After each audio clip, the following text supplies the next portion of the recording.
Il est 17h, c'est l'heure du débat. Vous êtes le bienvenu si vous nous rejoignez. Aujourd'hui, Judith Weintraub face à Roland Quérol. Bonjour à tous les deux. Je suis ravie de vous accueillir. On va parler de politique française. Ça s'accélère à droite. Certains se lancent, d'autres jettent l'éponge.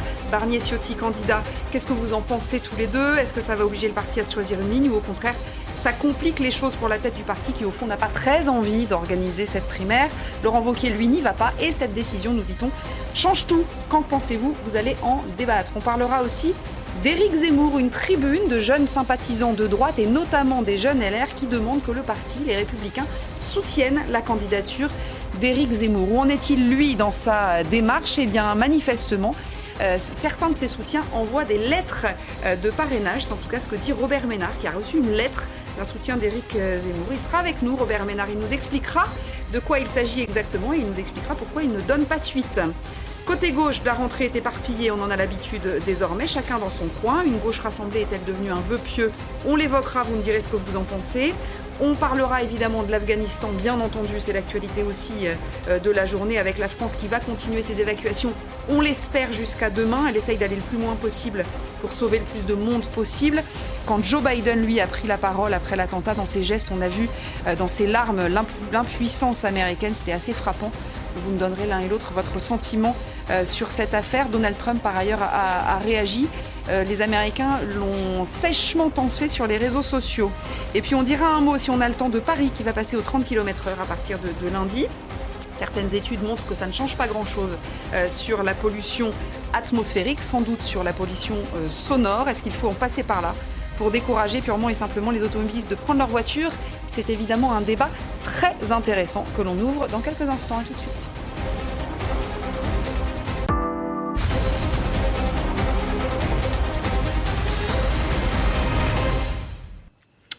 « 17h06, l'heure du débat. Bienvenue à vous, ma chère Judith Weintraub. Ravie de vous accueillir sur ce plateau. Bonjour Bénédicte. Vous allez être face à Roland Quérol. Bonjour, mon cher Roland. Ravie de vous accueillir également. Alors, il y a beaucoup de sujets aujourd'hui. Je les ai détaillés tout à l'heure dans le sommaire. On va commencer avec le sujet dont je parlais, Éric Zemmour, parce qu'on va parler de la primaire à droite, évidemment, et parce que les choses s'accélèrent, etc.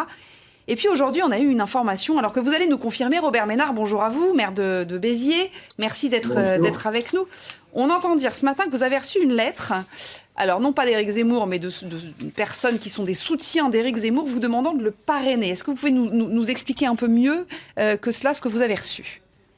Écoutez, je ne crois pas d'abord être le seul maire à l'avoir reçu. Écoutez, je l'ai là en main pour vous dire la vérité. Donc c'est une lettre qui est signée d'un élu des Bouches-du-Rhône qui me dit qu'il est officiellement mandaté pour chercher donc des signatures.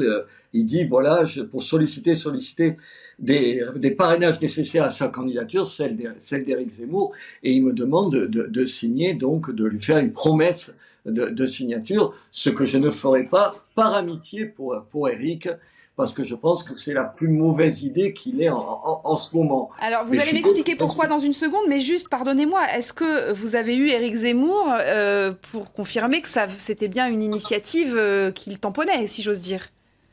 Non, écoutez, non, je l'ai pas appelé. Je l'ai pas appelé parce que d'abord, moi, je m'attends à ce que s'il me demande ma signature, qu'il me la demande lui-même. On se connaît depuis je sais pas combien d'années.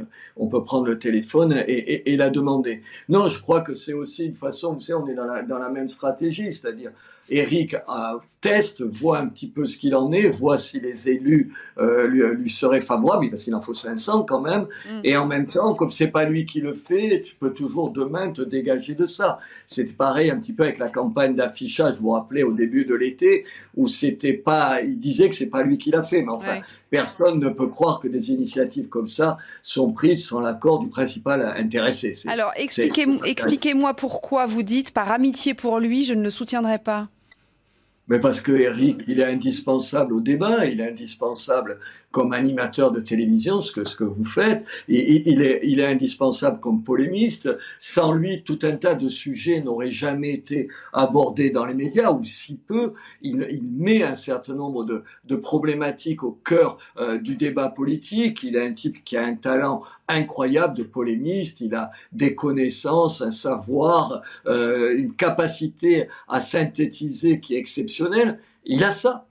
C'est pour ça qu'on a besoin de lui. C'est pour ça que le courant de pensée que nous incarnons a besoin de lui, mais on n'a pas besoin de lui comme diviseur de la droite un peu plus. Enfin, regardez l'espèce de patchwork auquel on va avoir droit aux prochaines présidentielles. Je parle même pas de la primaire des Républicains, mais en dehors de ça, il y a je ne sais plus combien de candidats. C'est la meilleure façon pour perdre. Est-ce qu'on a envie d'aventure personnelle?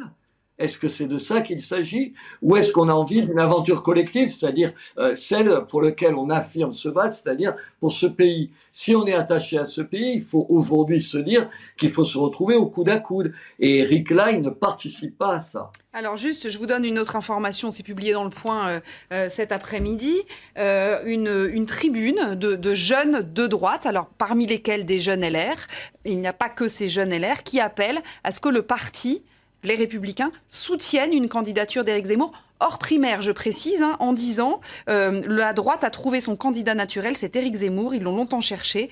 Le candidat qui s'imposerait comme une évidence auprès des militants et des électeurs, c'est Éric Zemmour. Voilà, donc ça vient d'une centaine de jeunes, dont certains les Républicains et d'autres sympathisants de droite. Enfin, ça vous semble crédible, ça? Vous voyez les Républicains demain dire « Ah bah, on n'a plus de soucis, nos 4 ou 5 candidats, on les oublie, Xavier Bertrand, on n'y pense même pas, et on se met derrière Éric Zemmour. » Enfin, attendez, je veux bien prendre mes désirs pour la réalité pour un certain nombre de choses, mais pas là, tout ça n'est pas sérieux. Il y a les sondages, alors peut-être qu'Éric va voir ce qu'il en est, on nous annonce des sondages là dans les premiers jours de septembre avec la candidature d'Éric dans ces sondages-là. Je crois on verra ce qu'il en est, mais 5%, c'est pas sérieux. Encore une fois, qu'est-ce qu'on veut?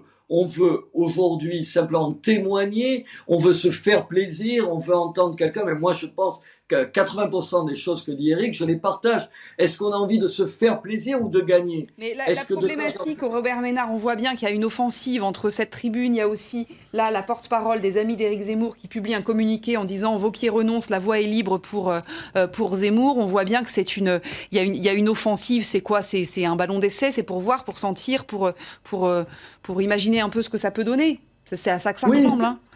Bien sûr, vous avez ressort. Mais regardez, il faut faire attention. Regardez M. Philippot. Il y a combien de semaines qu'on parle de lui? Vous avez vu, puisqu'il tient les propos les plus démagogiques du monde, de façon à exister un petit peu. Vous avez vu ce sondage, c'était hier ou avant-hier pour Challenge. Vous avez vu 1% des voix. C'est ça qui tranche. Il faut pas confondre l'agitation médiatique, les plateaux de télévision. Je comprends très bien. Attendez, moi, j'ai été 35 ans de journaliste, donc je vais pas vous reprocher d'aborder ces questions-là, évidemment pas. Il faut pas confondre tout ce petit bruit médiatique, politico-médiatique et les mouvements de fond. Aujourd'hui, Marine Le Pen, avec qui j'ai plein de désaccords, qui est en train de bouger, changer, elle écoute un peu plus qu'elle n'a jamais écouté. Dieu sait qu'elle n'écoutait pas beaucoup. Bref, qui aujourd'hui est en train de se poser un certain nombre de questions. Ça reste la seule qui aujourd'hui, je dis pas qu'elle va gagner, attendez, je suis pas fou, mais c'est la seule qui est dans le match, qui peut peser par rapport à M. Macron. Or, qu'est-ce que je veux? Moi, ce que je veux, c'est que M. Macron ne soit pas réélu pour 5 ans. Vous imaginez M. Macron, 5 ans, enfin, vous imaginez pas, c'est pas votre job, mais moi, je l'imagine, pendant 5 ans, sans même avoir des comptes à rendre 5 ans après, puisque de toute façon, il ne pourra plus se représenter. Ça, je n'en veux pas. La seule question qui m'importe, c'est qui, aujourd'hui, peut battre M. Macron. Aujourd'hui, en dehors de Marine Le Pen, et encore une fois, avec tout un tas de bémols, moi, sur les questions économiques, sociales, je pense qu'il faut qu'elle fasse une révolution copernicienne et qu'elle arrête de dire des bêtises. Mais c'est quand même la seule sur laquelle on peut s'appuyer. C'est la seule. Éric, dans ce cas-là, dans cette situation-là, il faut qu'il nous aide, il faut qu'il joue collectif et il faut qu'il oublie un peu 5 minutes d'écouter toute la cour qu'il y a autour de lui et qu'il lui dit « tu vas être le prochain président de la République ». Merci infiniment, c'était tout à fait clair, Robert Ménard. Vous allez peut-être avoir un petit coup de fil d'Éric Zemmour qui voudra débattre de tout cela avec vous. En tout cas, merci d'avoir pris un peu le temps pour répondre à nos questions. Alors, Judith Rolland, c'est intéressant tout ça, parce qu'effectivement, alors c'est pas la première fois que Robert Ménard nous dit tout cela au sujet d'Éric Zemmour et au sujet de Marine Le Pen, je précise. Je ne sais pas par quel bout prendre cette information-là. Éric Zemmour, il n'a pas donné ses intentions. Il va falloir à un moment les donner. D'ailleurs, c'est bientôt. Il va falloir les donner assez rapidement. Est-ce qu'il sera le fossoyeur de la droite ou pas? Est-ce que les arguments développés par Robert Ménard sont recevables, sont entendables? Je crois qu'il s'en moque complètement. Éric Zemmour? Oui. Ouais. De fracturer la droite ou de saboter les chances de qui que ce soit de battre Emmanuel Macron. Lui considère de toute façon qu'il est le seul capable de sauver la France du double déclin qui la menace, le déclin économique et le déclin culturel, la perte de son identité. Donc peu importe que ce soit Emmanuel Macron ou un autre, pour lui, c'est du pareil au même, pour en avoir souvent discuté avec lui, même si, évidemment, il trouve plus de reproches à faire à Emmanuel Macron, qui incarne à peu près tout ce qu'il déteste, soit sur le plan du libéralisme économique, même si Macron n'est pas très libéral à mon avis, comme sur le plan de l'Europe. C'est pas son problème. Nuire à l'adversaire le mieux placé de Macron, c'est pas son problème. Quel est son problème? Simplement, dans la situation actuelle, comme il n'a pas pris sa décision, il est obligé de préparer les conditions d'une candidature. Ouais. D'où les tribunes dont vous parliez, d'où la chasse aux signatures. Il est obligé de faire comme si. Parce qu'accessoirement, il a aussi un livre à vendre qui sortira mi-septembre. Et donc, il a tout intérêt à faire durer le suspense. Roland. Moi, je crois que sur le plan de l'analyse, tout ce qu'a dit Robert Ménard est vrai. Alors, c'est vrai aussi que la seule force politique qui a une chance d'être au second tour, en dehors d'Emmanuel Macron et de Marine Le Pen, c'est la droite modérée. On le voit bien, dans les sondages, ils sont entre 14 et 16%. Encore un effort et on peut imaginer arriver au second tour. Et c'est vrai que toute nouvelle candidature est une candidature de division de ses voix et que ça sera une catastrophe de plus pour l'histoire de la droite. C'est vrai, là je crois que Ménard a tout à fait raison, que Zemmour confond un prestige d'éditorialiste, un prestige de succès littéraire, de succès d'audience, avec des points électoraux, et que c'est très différent. D'autres ont remarqué ça avant, de Philippe de Villiers à Nicolas Sarkozy. Ça risque d'être le cas. Je pense que son étiage, c'est 4 à 5% des voix, pas plus, peut-être moins. Mais il y a une chose, c'est que... Pardon, je vous coupe, Emmanuel Rivière, tout à l'heure me disait on va commencer à le tester. Voilà, parce qu'il a été testé dans des conditions très favorables pour lui, parce qu'on ne mettait pas la candidature de Dupont-Aignan. Et du coup, il faisait un tout petit peu plus. Donc voilà, je crois que c'est à peu près ça qu'on peut mesurer, on va le voir bientôt. Mais il y a des candidats, dans les pré-campagnes présidentielles, il y a toujours deux sortes de candidats.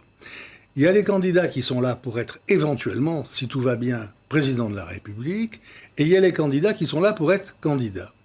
La candidature, ça vous apporte une visibilité, une aura, une présence dans la société française tout à fait exceptionnelle, même si on n'est pas un candidat pour gagner. Et je crois que Zemmour, il en a très envie depuis très longtemps. Il aimerait bien faire ce coup-là, voir ce que ça donne. Il a envie de s'exprimer sur tous les grands sujets. Et peu lui importe le résultat de l'élection. Là, je rejoins Judith. Il est là pour Zemmour, il n'est pas là pour aider ou pas aider la droite. Quand vous dites ça peut être intéressant pour pour tester, etc. Si Éric Zemmour se présente, qui fait 3% ou 2% versus les succès de librairie et ses succès comme polémiste, etc., est-ce qu'il n'a pas, au contraire, beaucoup à perdre là, dans cette affaire ? Il a essentiellement à perdre. Bien sûr. Il a essentiellement à perdre, mais le problème, c'est que ça n'est pas pour le moment le calcul qu'il fait, lui. Ouais. Lui, il pense que c'est très important que lui soit dans le débat. Il dise des choses que les autres ne disent pas. Parce qu'il a des convictions. Il a des convictions très fortes. C'est ça l'explication de sa démarche. Il a des convictions et il est persuadé d'être les seuls à pouvoir les porter. Voilà. Il se sent investi d'une mission. Il publie un nouveau livre, il a besoin de défendre les thèses de ce livre. Il est persuadé que personne d'autre, ni à droite, ni à l'extrême droite, ne défend exactement ces thèses-là. Il n'a pas tort. Et il n'a pas absolument Il a tort. pas tort. Mais on ne peut pas imaginer, comme les LR, en faire le candidat de la droite. Non, mais ça, c'est vrai. Je ne sais pas si vous regardez ce que pense sur les différents sujets l'électorat de droite. Zemmour, il est minoritaire sur toutes les cases. Donc c'est une absurdité. Que des gens de la droite modérée aiment bien Zemmour, ça c'est clair. Vous avez beaucoup de gens qui, notamment dans les études, disent qu'ils aiment Zemmour.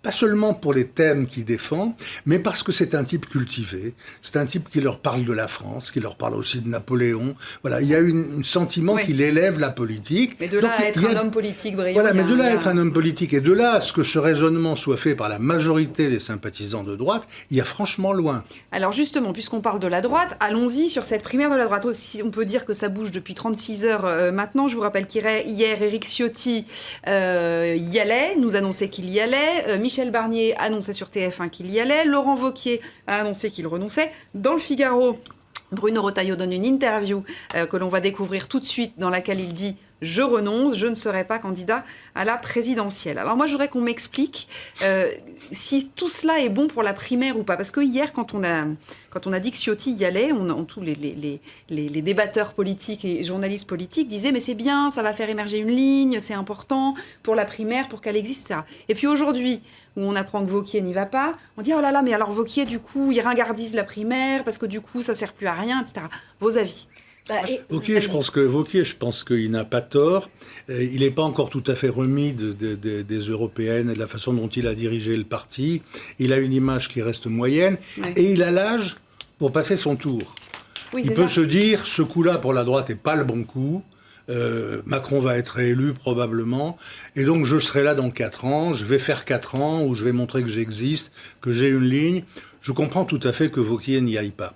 Pour ce qui est de la primaire, la bonne chose pour la primaire, ce serait que des gens assez connus, le plus connus possible, soient candidats et qu'ils défendent des lignes différentes. Parce que c'est ça qui donnera envie à des gens d'aller voter. Vous vous rendez compte, il faut quand même s'inscrire, aller voter comme une élection normale. Pour le moment, avec un certain nombre de seconds couteaux qui sont là, on se dit, mais qu'est-ce que c'est que cette histoire? Ça n'a aucun intérêt. C'est pas Ciotti qui va déplacer. Donc si vous avez, je ne veux pas dire du tout du mal de M. Retailleau ou de qui d'autre s'est retiré. Bref, il y a des gens qui ne sont pas des gens très connus des Français, qui sont très connus des amateurs de la politique, mais pas connus des Français. S'ils se retirent, c'est plutôt une bonne chose pour la primaire, parce qu'il vaut mieux avoir des poids lourds représentant quelque chose. Oui, mais enfin là, ça laisse Valérie Pécresse seul poids lourd de cette Ça élection. dépend ce qu'on appelle poids lourd. Ça dépend ce qu'on appelle poids lourd. Mais c'est vrai que c'est difficile. Si Éric Ciotti y est allé, c'est précisément parce qu'il savait que ni Laurent Wauquiez, ni Bruno Retailleau n'allaient être candidats à cette primaire. Pourquoi? Parce qu'ils occupent peu ou prou le même espace. La droite, bien à droite. Il y a Barnier aussi quand même. La droite décomplexée. Oui, mais Michel Maroni n'est pas sur le même espace politique. Non, c'est pour ça que je dis, il y a Barnier aussi. Mais alors, chez chacun, il y a évidemment des calculs. Je ne pense pas qu'Éric Ciotti imagine, y compris dans ses rêves les plus fous, gagner cette primaire, puis gagner la présidentielle. Il ne pense pas gagner la primaire. Pourquoi il se présente? Il y a plusieurs raisons de se présenter.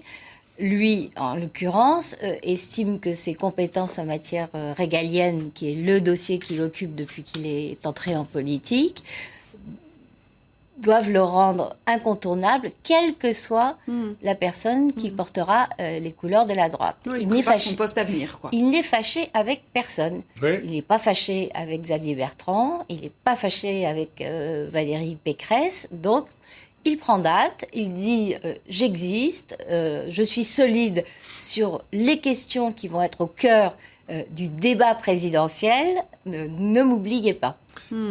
Du point de vue de Xavier Bertrand, le fait que la primaire prenne cette allure-là, moi je pense que c'est plutôt dangereux. En l'absence de Laurent Wauquiez, qui était le seul, je ne veux pas du tout minorer le poids de Michel Barnier, mais il est quand même beaucoup moins connu des Français. Il est très identifié à l'Europe et au Brexit, qui ne sont pas de franches réussites, même aux yeux des gens qui croient à l'Europe. Il parle souvent de sujets extrêmement techniques et difficiles, même s'il a fait une proposition choc. Il n'est pas très enthousiasmant. Avec son moratoire. Ça, après, c'est une question de goût. En tout cas, c'est une candidature sur des sujets complexes. Donc, en fait, pour Xavier Bertrand, si Laurent Wauquiez s'était présenté contre Valérie Pécresse, quelle que soit l'issue de ce duel-là, ça aurait été un duel difficile et compliqué. Là, Valérie Pécresse, à mon avis, a quand même de bonnes chances de l'emporter assez confortablement. Donc la primaire va être un plus pour elle. Si tant est qu'on a si tant est qu'il y ait des primaires, et si tant est qu'elles intéressent. Parce que précisément à cause de tout ce que je viens de dire, c'est bien le problème. Les électeurs, y compris encartés chez les Républicains, risquent de se dire, à quoi bon ? Il y avait un pari qui était, on va laisser cet été se dérouler, et on va voir si entre Xavier Bertrand et Valérie Pécresse, ça se décante. Oui, c'est ça. Et la réponse est non. La réponse est 2 fois oui, mais c'est 2 oui qui sont contradictoires. Oui, c'est ça. Bertrand a maintenu son avance, 3, 4, parfois 5 points par rapport à Valérie Pécresse, ça compte. Il a jamais été dépassé par elle, même jamais rejoint pendant cet été. Donc il peut dire, c'est moi. Mais quand on regarde qui le soutient, si on regarde seulement les sympathisants de la droite, ils sont à égalité, à 2 points près, même de temps en temps Valérie Pécresse légèrement devant. Donc ça dépend si vous vous dites, il est normal de prendre en compte seulement les gens qui pourraient voter à droite. Et donc, faut voir, c'est pas forcément Bertrand. Ou bien vous vous dites non, c'est bien d'avoir plus que ça, parce que ça montre une capacité à rassembler au-delà. Donc les sondages sont en fait pas probants selon que vous avez l'une ou l'autre optique. 3 points de différence dans les sondages, et je prends même pas celui d'Ipsos commandé par le mouvement de Valérie Pécresse, où là elle est à 1 point de différence avec Xavier Bertrand. Mais parlons de l'autre. 3 points, ça ne veut rien dire. Non, mais c'est ça ce que j'allais dire, c'est que c'est pas 3 points, c'est 3 points. Non, mais on a toujours dit s'il y en a un qui se détache vraiment. Voilà, il n'y a pas d'écart creusé, ni d'un côté ni de l'autre. Donc ça veut dire. Sauf qu'on est dans une situation très compliquée pour l'appareil du parti, c'est que Bertrand dit de toute façon, peu importe les primaires, j'y vais. Oui.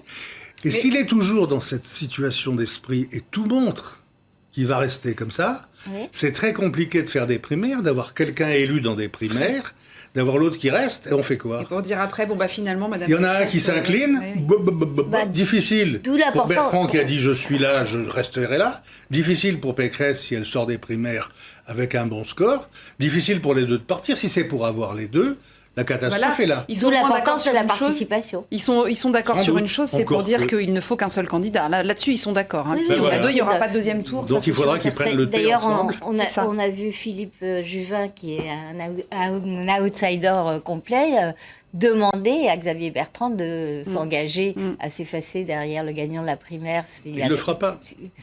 Et vice-versa, et dire le gagnant de la primaire doit s'effacer si Xavier Bertrand creuse l'écart avec lui dans les sondages. Et on sait que ça n'arrivera pas, mais ce sera, le moment, pardon, il le fera parce que ce sera un principe de réalité. Ouais. Si on part de l'hypothèse qui n'est pas la plus probable à l'heure actuelle, qu'un écart se creusera dans les sondages, le principe de réalité s'imposera.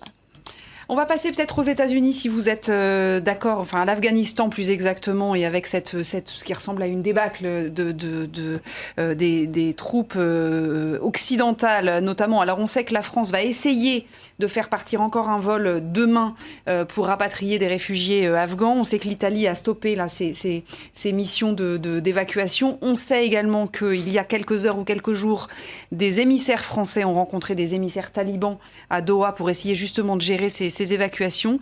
Et puis, donc, 36 heures après ce double attentat à l'aéroport de Kaboul, où les Américains ont été très endeuillés, puisqu'il y a au moins 13 de leurs ressortissants qui sont morts et d'autres qui sont blessés. Joe Biden est apparu hier à la télévision. Il a répondu aux questions des journalistes. Je ne sais pas si on peut mettre un extrait de Joe Biden. On y a vu, d'ailleurs, un président abattu, extrêmement ému, peut-être même un peu hébété. Regardez, vous me direz ce que vous en pensez.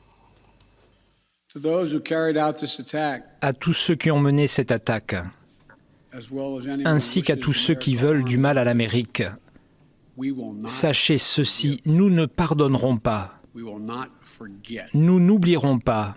Nous vous pourchasserons et nous vous ferons payer.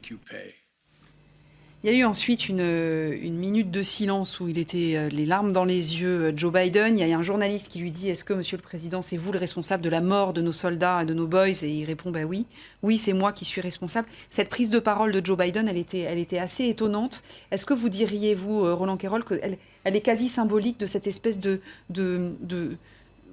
d'épisode navrant, d'épisode d'échec global, mondial, enfin occidental en tout cas, sur cette politique en Afghanistan? Écoutez, je crois que c'était affreux, cette intervention de Biden. J'étais de ceux qui s'étaient réjouis de la victoire de Biden contre Trump.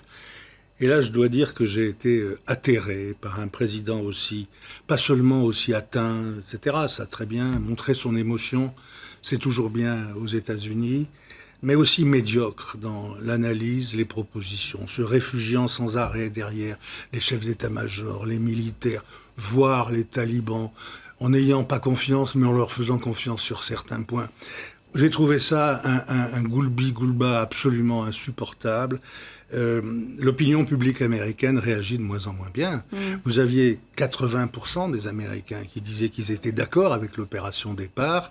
Vu la façon dont elle s'est passée, dont elle est défendue par leur président et les résultats, ils sont plus que 45% à le dire. Non, c'est une catastrophe. Je pense qu'à la catastrophe militaire, civilisationnelle, s'ajoute une catastrophe politique et morale que Biden a bien du mal à encaisser. Et Jean-Éric Bernat, qui était avec nous tout à l'heure, qui est spécialiste des États-Unis, qui lui a écrit un livre sur Joe Biden, qui est forcément... Enfin, je ne sais pas s'il est totalement objectif ou pas, mais il disait la population, il ne faut pas croire que l'opinion américaine est si déçue que cela, finalement, de ce départ. Il faut qu'il lise les sondages, voilà, ça ne marche pas. Il regardait effectivement les enquêtes d'opinion, et c'est vrai que pour le moment, tout ça est un peu flottant, en fait. Mais on a du mal à se faire une idée, quand même. Oui, enfin, ça fait un peu débâcle. Les enquêtes disent que le départ des troupes américaines était un objectif souhaitable, mais que les modalités de ce départ ont été absolument désastreuses, d'où la mauvaise image de Joe Biden. Et moi qui ne me suis pas réjouie lors de sa victoire, je suppose que c'était le sous-entendu de Roland. Je vous laisse le dire. Je n'ai pas été... j'ai pas déçue, mais mes pires appréhensions se sont confirmées. Rendez-vous compte que même l'argument massu utilisé par Joe Biden pour justifier les modalités de ce départ, à savoir on a gagné ce combat-là contre le terrorisme et avec les talibans, le danger terroriste est écarté, vient d'exploser, c'est malheureusement le cas de le dire. Il avait quand même prévenu dans la semaine que sur cet aéroport de Kaboul... Parce qu'il avait eu des informations, mais quand il fait son allocution pour justifier la manière dont ça se passe, il dit... On avait un travail à faire, c'était combattre le danger terroriste en Afghanistan. Eh bien, là aussi, il a échoué. Il y a une deuxième chose qui me déçoit lourdement, c'est que dans toute cette affaire d'évacuation, de cessation des hostilités et d'évacuation, les États-Unis n'ont jamais concerté avec leurs alliés, notamment européens, et jamais avec le moindre Afghan.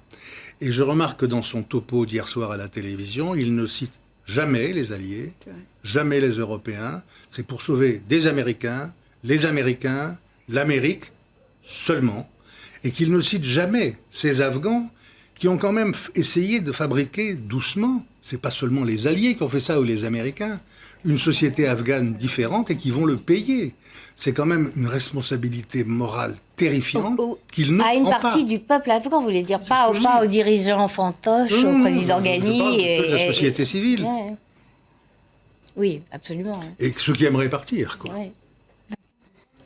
Pardonnez-moi, j'étais en train d'essayer de récupérer des informations dans l'oreillette, mais ça fonctionne pas en fait.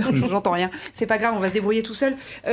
Justement sur ce départ et ce qui ressemble à une débâcle, on voit bien que les Occidentaux, États-Unis également, d'ailleurs, essayent quand même de tout faire pour évacuer le maximum de gens et mettre le maximum de gens à l'abri. Clément Beaune, ce matin, était à la radio, le secrétaire d'État aux affaires européennes, et il nous a donné peut-être un petit peu d'espoir, même si évidemment il a du mal à s'engager. Écoutez. Les opérations vont finir prochainement. Elles ont été évidemment interrompues, perturbées hier par cette attaque terroriste terrible. Et donc, on est sur des opérations qui vont s'achever rapidement. La date du 31 août est maintenue. Et Ça peut aller peut-être au-delà de ce soir, mais enfin, nous devons rester prudents sur ce sujet. Il faut évidemment rester prudent sur ce sujet. Les derniers qui partiront seront les militaires, bien entendu. On sait qu'on va garder une représentation quand même à Kaboul, avec une ambassade qui sera un bâtiment qui existera toujours, même si David Martinon, lui, exercera depuis Paris pour des questions de sécurité. Hier, Emmanuel Macron nous disait, Judith, qu'on allait continuer après le 31 août à essayer de mettre du monde à l'abri des intellectuels, des professeurs, des avocats, des procureurs et peut-être aussi des personnalités du monde culturel. Ça veut dire qu'on fera tout pour ne pas abandonner le maximum de personnes. Oui, enfin ça, en fait, c'est une correction de sa première déclaration dans laquelle il avait parlé de quelques dizaines, rappelez-vous, quelques dizaines de personnes à évacuer encore. Je crois qu'on en est à plus de 2500. Près de 3000, ouais, c'est ça. 3000, ouais. Près de 3000. En fait, tout ce qu'il dit là, c'est évidemment en prenant en compte les tragédies qui se succèdent, et encore, on n'en voit qu'une toute petite partie, les plus spectaculaires. Mais dans les villes autour de Kaboul, une sorte d'épuration terrible a commencé, conduite par les talibans, avec tous les gens soupçonnés d'avoir coopéré peu ou prou avec les Occidentaux. Emmanuel Macron a choqué la partie la plus irresponsable de la gauche en expliquant qu'on ne pouvait pas prendre toute la misère afghane sur le sol français. Donc là, modifie un peu le cap en s'exposant évidemment, notamment depuis la garde à vue et la surveillance de 5 Afghans, un gardé à vue, mais 4 autres soupçonnés de lien avec les talibans. Là, il s'expose à ce qu'une partie de la droite lui dise quel est le juste équilibre entre notre devoir d'asile et votre devoir de protection des Français. Alors, elle le fait déjà, la droite, largement, depuis le début d'ailleurs, et depuis l'arrivée de ces 5 personnes. Depuis l'arrivée parce qu'au début, elle le fait quand même. Une écrasante majorité de la droite a dit évidemment, on ne va pas refaire aux Afghans qui nous ont aidés le coup qu'on a fait aux Harkis ou au Hmong en Indochine. Ça, c'était hors de question. Enfin, on se souvient de Xavier Bertrand qui disait il faut qu'ils soient tous passés au crible de la DGSI, etc. Et mais il avait raison. Qui lui répond en disant merci Monsieur Bertrand, mais c'est exactement ce qu'on fait. Et c'est comme ça qu'on les a pistés, les 5 enfants. Oui, la question c'est qu'une fois repérés, puisqu'ils ont été repérés aux Émirats, pourquoi est-ce qu'on les a ramenés en France ? Oui, parce qu'aux Émirats, ils étaient quasi en territoire français. Enfin, je ne sais pas comment ça... Ah bah non, c'est une base militaire. Oui, d'accord, on n'allait pas les renvoyer en Afghanistan. Non, mais on pouvait les garder, puisque là, on continue l'enquête et ils sont soupçonnés. Garder là-bas. On pouvait les garder là-bas, parce que comment on fait pour les renvoyer en Afghanistan ou ailleurs, une fois qu'ils sont sur le sol français ? Je crains que la déclaration de Clément Beaune ne change pas grand-chose à l'affaire. Nous avons accepté, pour le droit d'asile, 9000 réfugiés l'année dernière, et presque autant les 3 années précédentes. Afghans. 9000 Afghans. 9000 qui venaient d'un régime que nous soutenions. Comme l'accord de soutien Alpordu, mais que nous soutenions. Voilà maintenant qu'il y a un régime ONI et qu'on se glorifie d'en recevoir 3000. C'est une catastrophe du point de vue humanitaire et du point de vue du droit d'asile, qui n'a rien à voir avec l'immigration, mais du point de vue du droit d'asile, c'est vraiment une catastrophe. Alors, il n'y a pas eu le temps, très bien. Enfin, il n'y a pas eu le temps, on a été naïfs. On a été incroyablement naïfs. D'autant que ça n'a aucun rapport avec les Harkis. Les Harkis, c'était des supplétifs de l'armée française en Algérie, qui avaient participé, y compris aux crimes de l'armée française. Là, ce sont des gens qui sont dans la société civile, qui ont essayé de devenir avocats, juges, et qui avaient aussi défendu l'armée française contre les crimes des indépendantistes algériens. Tout à fait, mais enfin, l'armée française, elle est partie... Non, je peux dire les deux, quand même. L'armée française est partie depuis 2014. Là, il s'agit de gens de la société civile de Kaboul qui ont cru au projet de l'OTAN, qui avait quand même nation building parmi les objectifs que défendaient nos armées de l'OTAN là-bas. Donc voilà, c'est quand même un bilan extrêmement désagréable à défendre. Ça veut dire qu'il faut accueillir en France tous les Afghans qui en font la demande ? Il aurait fallu aller dans ce sens. Évidemment, ensuite, la réalité politique et la réalité matérielle et logistique s'imposent, mais il aurait fallu le plus possible aller dans ce sens, c'est-à-dire préparer depuis des mois ce type d'échéance. On ne le fait pas. Et on dit maintenant, mais on va voir, c'est pas fini, hein, c'est ce que nous dit Clément Beaune. Rendez-vous compte, l'ambassade de France à Kaboul, son jardin jouxte le jardin de la présidence, qui sera donc occupé par les excellents talibans que nous savons. Voilà, ça veut dire que l'éventuel coup de main supplémentaire que pourrait donner la France, ça dépend de l'accord des talibans. Ouais. Voilà, donc c'est l'avenir de ces braves gens, il est d'abord entre les mains des talibans, y compris pour partir. Et j'ai peu d'espoir que les talibans aient envie de laisser partir beaucoup de gens. Est-ce que ça veut dire, Roland, qu'il faut laisser, ce pays se détruire et essayer de se reconstruire tout seul? Est-ce qu'on est totalement impuissant? Est-ce qu'on a le choix? Je pense que oui, nous sommes totalement impuissants. On n'a pas le choix du tout. Mais pour revenir sur ce que dit Roland, affirmer que le droit d'asile n'a rien à voir avec l'immigration, c'est deux concepts différents. C'est considérer uniquement les causes de l'arrivée en France d'étrangers. Après, les conséquences sont les mêmes. Les conséquences, ce sont des hommes et des femmes et des enfants. Les conséquences sont les mêmes en termes d'intégration, d'assimilation, de logement, de niveau scolaire, de constitution des ghettos. Vous savez, Judith, comme moi, que les Afghans qui sont candidats au départ sont plutôt des gens éduqués, formés, qui ont toutes ces raisons-là de partir. Ce qu'a confirmé Didier Lesky, qui est le président de l'OFII, qui s'occupe des demandeurs du droit d'asile, et c'est très très bien. Mais il a aussi ajouté qu'auparavant, alors que maintenant ce sont des familles quasiment à parité, hommes et femmes, avec beaucoup d'enfants, effectivement, comme vous le dites, éduqués et adhérant plutôt aux valeurs occidentales, mais que jusqu'à présent, parce que ça fait longtemps, et vous le soulignez, qu'on accueille des Afghans et que la France en accueille beaucoup, jusqu'à présent, c'était plutôt des hommes jeunes, sans leur famille, très, très difficilement assimilables. Je voulais vous préciser que 2 Britanniques ont été tués dans l'attentat de Kaboul. C'est un ministre britannique qui donne cette information à l'instant. Juste une petite question avant qu'on passe aux questions sanitaires en France, puisqu'on a vu le retour d'Olivier Véran sur les écrans des télés et des chaînes d'infos hier soir. Un mot de la visite d'Emmanuel Macron quand même, qui sera en Irak ce soir. Alors c'était une visite qui était prévue de longue date, bien entendu. Il va s'agir notamment de la lutte contre le risque terroriste, notamment contre Daesh. Qu'est-ce qu'il peut dire? Comment est-ce qu'il peut, imposer la voix de la France? Même si j'ai bien compris ce que vous disiez, on est totalement impuissant. Oui, on est moins impuissant en Irak, Dieu merci que nous ne le sommes en Afghanistan.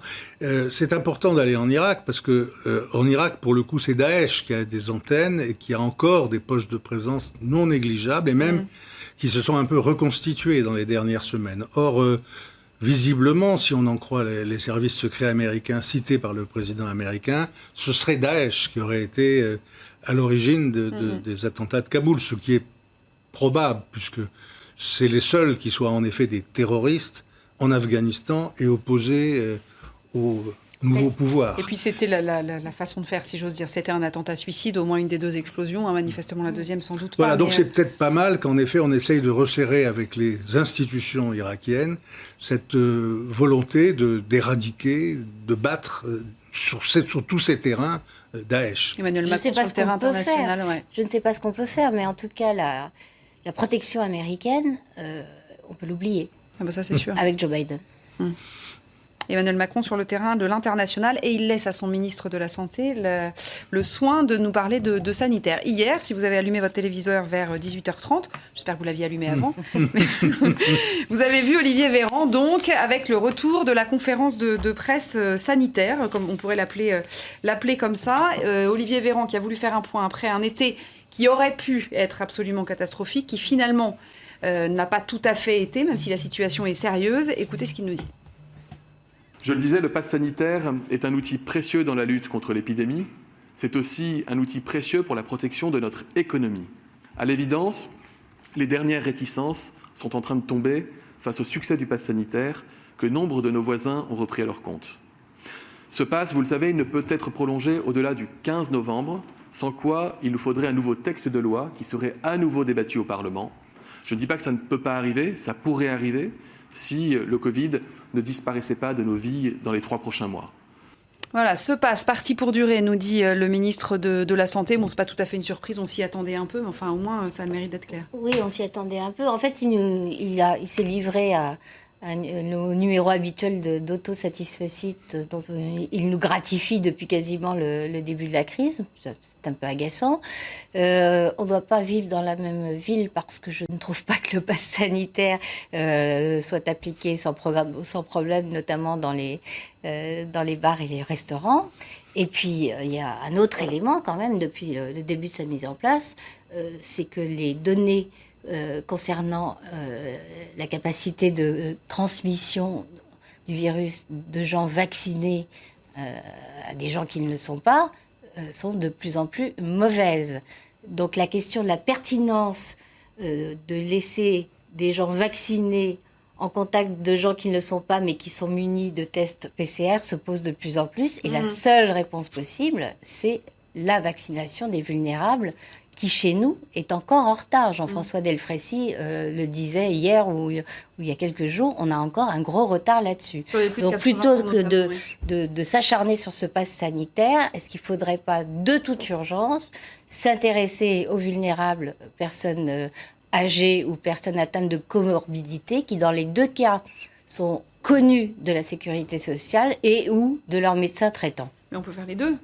On peut faire les deux. La sécurité sociale est en train d'essayer de mener cette stratégie. Ouais. Il était vraiment temps et elle le fait avec beaucoup plus d'allant et d'énergie, semble-t-il, qu'il y a quelques semaines. Moi, ce qui me frappe, c'est à la fois... Bon, d'abord, c'est très bien, s'il doit être prolongé au-delà du 15 novembre, qu'il y ait un débat parlementaire. Ça tombe bien, c'était le délai prévu par le Parlement. Je trouve que c'est bien que ce type de questions soit tranché après un débat parlementaire, que chacun prenne sa responsabilité. Et c'est la deuxième chose que je voudrais dire, parce que sur le reste, je suis d'accord avec Judith, c'est que je trouve qu'on est arrivé à se débarrasser de la politisation des débats sur le Covid. Au fond, la situation actuelle, la gestion actuelle, elle est acceptée pas seulement par la majorité, mais aussi par la gauche modérée, par la droite modérée. Ça veut dire que c'est quand même l'arc-en-ciel le plus important qui soit possible dans une démocratie, qui est d'accord. Et je trouve que par rapport aux petites polémiques insensées qu'on a connues depuis 1 an et demi, bah tant mieux, quoi. On en sort, la vaccination marche. Alors c'est vrai qu'il faut absolument mettre l'accent maintenant sur les personnes vulnérables et surtout sur les vieilles personnes vulnérables. Mais c'est vrai qu'on est arrivé, qui l'eût cru il y a encore 2 mois, à dépasser Israël, à dépasser le Royaume-Uni. La vaccination des 12-17, en 2 mois, on est à plus de 50% voilà, de la population. C'est quand même tout à fait formidable. Ouais. Et sur les 12-17 ans, on se disait ça va être dur. On est arrivé très vite à 57-58%. Je trouve que c'est vraiment pas mal. Je crois que la France, là, a bien répondu. Alors, il y a encore ce problème des anti-vax. On n'arrivera pas à convaincre tous les anti-vax. Mais il me semble que le boulot pour continuer à convaincre, doit continuer fortement. Je pense que, par exemple, aux Antilles, il serait très important que les leaders d'opinion, ceux qui comptent là-bas, en dehors des institutions, parce que... Les églises évangéliques, par exemple. Mais pourquoi pas, les Antillais ont très peu confiance dans le pouvoir politique central. Ce serait pas mal que les gens s'y mettent en disant « je me fais vacciner, ma famille va se faire vacciner, faites-vous vacciner ». C'est quand même la seule façon... D'accord, mais vous dites qu'il n'y a plus de contestation, la gauche modérée, la droite modérée, tout le monde est d'accord. En fait, il y a eu relativement peu de contestations, à part les manifestations qu'on a vues depuis début août, en fait. C'est ça, mais avant l'été, c'était pas le cas. Et qui ont grossi, c'est ça. Mais il y a surtout, je trouve, une absence totale de propositions alternatives. Oui. Qui fait que les gens se disent, bon, bah, après tout... Oui, mais ça fait un moment. Bah, moi, j'en ai une, par exemple, remplacer le pass sanitaire par un pass vaccinal, au lieu de faire durer le plaisir, parce qu'à chaque fois... donc, vaccination obligatoire, quoi. Bien, ça veut dire la même chose. Ça veut dire le non-accès des lieux où il y a du monde par les gens qui ne seront pas vaccinés. Vaccination obligatoire, ça veut dire vous chopez les gens, vous les piquez de force. Non. Ce n'est pas mon but. Non, parce que regardez, la vaccination obligatoire des enfants, c'est si votre enfant n'est pas vacciné, vous n'allez pas en crèche, vous n'avez pas c'est exactement pareil, ça s'appelle un pass. Mais vous n'allez pas chez les parents prendre les enfants et les vacciner de force, et heureusement. On a un petit modèle espagnol là, qui est quand même sur la vaccination. Quand ils constatent que des personnes à risque, des personnes âgées ne se sont pas fait vacciner, ils ne se contentent pas de les appeler en disant « vous ne voudriez pas être vacciné », ils leur envoient directement à domicile une convocation avec une date et une heure pour se faire vacciner. Et ça marche formidablement. Donc là, je suggérerais volontiers qu'on adopte le modèle espagnol. Oui, parce que parmi les gens qui ne sont pas fait vacciner, il y a une grande part qui sont légalistes. Ce n'est pas obligatoire. Tout à fait. Mais quand le jour où ça se sera, ils appliqueront la loi, et notamment parmi les personnes âgées. Tout à fait. Alors, je voudrais qu'il ne nous reste pas beaucoup de temps, mais je voudrais qu'on parle quand même des 30 km/h. Vaste sujet. Dès qu'on parle de voiture, vous savez, ça, les esprits s'échauffent. Les 30 km/h, ça existe déjà dans un certain nombre de villes. On va regarder sur cette carte, d'ailleurs, certaines villes qui l'ont déjà mis en place. C'est le cas notamment à Grenoble, à Strasbourg, Montpellier ou Lille. Eh bien, figurez-vous que les Parisiens vont devoir s'y coller à partir de lundi prochain. On vous a tendu notre micro. On écoute vos réactions. Pour toutes les sorties avec les enfants, on est beaucoup plus serein. On voit les voitures arriver, donc on a beaucoup moins peur qu'il arrive quelque chose. Les gens sont obligés d'être un peu plus attentifs à ce qui se passe autour d'eux et bienveillants par rapport à la circulation à vélo. Voilà, donc ça donne de la tranquillité à tout le monde. C'est pas très simple parce que ça bouchonne partout et je pense que c'est lié à ça. Je suis obligée de me véhiculer en voiture tous les jours pour aller au travail. J'ai pas vraiment le choix. Et c'est devenu l'enfer, quoi. C'est pas pratique, c'est plus de bouchons, plus de ralentissements. Déjà 50, c'est limite, 30, c'est vraiment pas beaucoup, quoi. Allez, vous avez 1 minute chacun. Je commence avec vous, Judith. Les automobilistes roulent en moyenne à 15 km/h. Dans Paris ? Dans Paris, 15 km/h. Dans Paris, intramuros. Le problème, c'est effectivement le bruit causé par les bouchons et la pollution qui augmente elle aussi quand on roule très lentement, voire qu'on roule pas du tout. Donc, comme d'habitude, c'est une réponse à côté du problème, mais ça satisfera l'électorat d'Anne Hidalgo. Oui, moi, mon compteur de voiture me dit que je me sers beaucoup, si Anne Hidalgo ne m'entend pas, je me sers beaucoup de ma voiture dans Paris, pour des raisons professionnelles. Vous êtes courageux. Et je vois que je fais en moyenne du 16 à l'heure. Ah bah bravo. Donc, voilà. 1 kilomètre de plus. 14 la moyenne, 14. Voilà, 16 à l'heure. Et donc, 30 km à l'heure ou pas, c'est pas ça qui va changer grand-chose à ma moyenne de déplacement. Le seul endroit, quand je suis venu pour vous voir tout à l'heure, je suis passé sous le long tunnel de Javel, où là j'ai le droit de faire du 50 à l'heure. Franchement, ça me paraît pas bien dangereux, ni pour la pollution sonore, ni pour l'autre, de faire 50 à l'heure dans un tunnel. Autrement dit, je pense que c'est un coup de communication. Je pense que ça ne changera pas grand-chose par rapport aux objectifs louables de faire moins de place à la voiture et de préserver un Paris meilleur. Je pense que de ce point de vue, c'est une mesure qui est comme un coup d'épée dans l'eau. Bien, eh bien écoutez, merci à tous les deux.